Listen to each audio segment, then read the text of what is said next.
اللہ کے محبوب نے ارشاد فرمایا کہ میں نے کچھ لوگوں کو دیکھا کہ ان کی زبانیں لوہے کی کینچیوں سے کاٹی جا رہی ہیں۔ تو میں نے پوچھا جبریل یہ کون لوگ ہیں؟ تو کہا حضور یہ آپ کی امت کے فتنہ پرور خطیب ہیں، جو کہا کرتے تھے ان کا اپنا وہ عمل نہیں ہوا کرتا تھا۔ لوگوں کے اندر فتنہ اور فساد پپا کرنے والے لوگ، جن کی زبان کی تلخیاں معاشروں کے اندر تفریق پیدا کرتی ہیں، بھائی بھائی سے لڑ پڑتا ہے، میاں بیوی کے درمیان تفریق پیدا کر دیتے ہیں، نفرت کی چنگاریاں ان کی زبان اگلتی ہے، اور ان کے لہجے لوگوں کے اندر تفریق، تشدد، افتراق اور فرقہ بندیاں پیدا کرتے ہیں۔ تو ایسے لوگ قیامت کے دن ان کی زبانیں لوہے کی کینچیوں سے کاٹ دی جائیں گی، جس کی صورت اللہ کے محبوب پہلے ہی ملاحظہ فرما چکے۔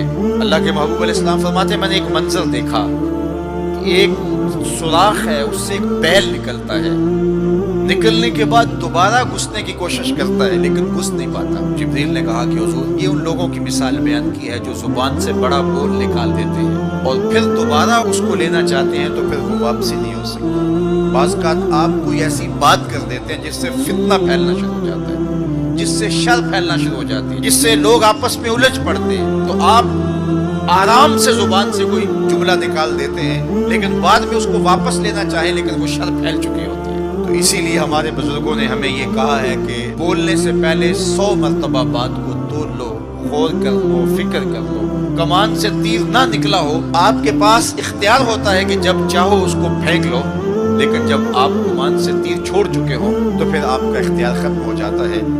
پھر وہ زخمی کرے، کسی کی موت کا سبب بنے یا وہ تیر ضائع چلا جائے، پھر تمہارا اختیار نہیں ہوتا۔ تو بولنے سے قبل ضرور سوچو کہ میری زبان سے نکلا ہوا کوئی جملہ اس معاشرے پر کیا اثر پیدا کرے گا۔ ہر بندے کو اس وقت بولنے کی جو لت ہے، اور آج کل تو وہ سوشل میڈیا کے اوپر جو من میں آیا تنہائی میں وہ لکھ دیا اور لکھ کے معاشرے کے اندر لوگوں کے اندر وہ چیز وائرل کر دی، جس طرح کی تصویر چاہا ڈال دی، لیکن پھر بعد میں وہ آپ کے اختیار میں چیز نہیں رہتی ہے۔ بلکہ اب تو اتنے بخسیس اور اتنے نیچ فطرت کے لوگ بھی سوشل میڈیا پہ بیٹھے ہوئے ہیں۔ کسی زمانے کے اندر جو گندے مزاج کے لوگ ہوتے تھے وہ واش روم کے اندر بیٹھ کر کے چھپ کے اپنے خب سے باطن کا اظہار کرتے تھے، اور واش روم کی دیواروں کے اوپر جو ان کے من میں غلاظت ہوتی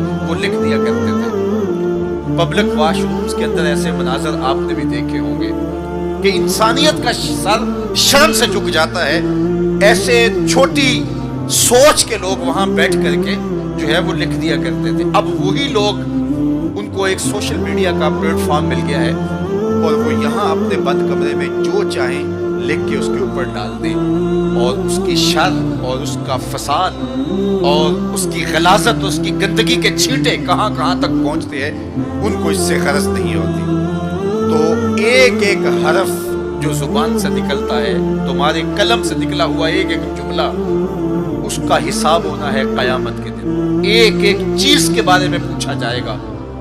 اور آج اگر تم سوشل میڈیا پہ کوئی بات چھوڑتے ہو یا کسی مجمع عام کے اندر کوئی بات کرتے ہو یا تنہائی کے اندر کوئی بات کرتے ہو اور پھر اس کی شر پھیلتی ہے، تو وہ شر تو پھر سفر کرتی رہے گی۔ تم اب وہ جملے کہنے چھوڑ بھی دو، تم اپنا وہ اکاؤنٹ بند بھی کر دو، لیکن وہ شر، وہ غلاظت، وہ گندگی، وہ چھینٹے جو اڑے تھے وہ آگے بڑھتے رہیں گے، اور اس کا گناہ تمہارے نامہ اعمال میں، تمہارے کھاتے میں درج ہوتا رہے گا، حتیٰ کہ تم مر بھی گئے تو پھر بھی تمہارے نامہ اعمال کے اندر وہ سب کچھ اترتا رہے گا۔ اس لیے اپنے آپ کو محتاط کرنے کی ضرورت ہے اور اپنے ایک ایک لمحے کو محفوظ کرنے کی ضرورت ہے۔ اپنے وقت کو قیمتی جانو، اپنی زبان کو کھولنے سے قبل 100 بار سوچو کہ جو میں لفظ کہہ رہا ہوں وہ کیا مجھے کہنا چاہیے یا نہیں۔ میرے اور آپ کے آقا و مولا نے فرمایا جو اللہ اور پچھلے دن پر ایمان رکھتا ہے وہ خیر کی بات کہے ورنہ چپ رہے۔ اس کا چپ رہنا اس کے لیے بہتر ہے، اور اگر وہ کہنا چاہتا ہے تو وہ خیر کی بات کہے۔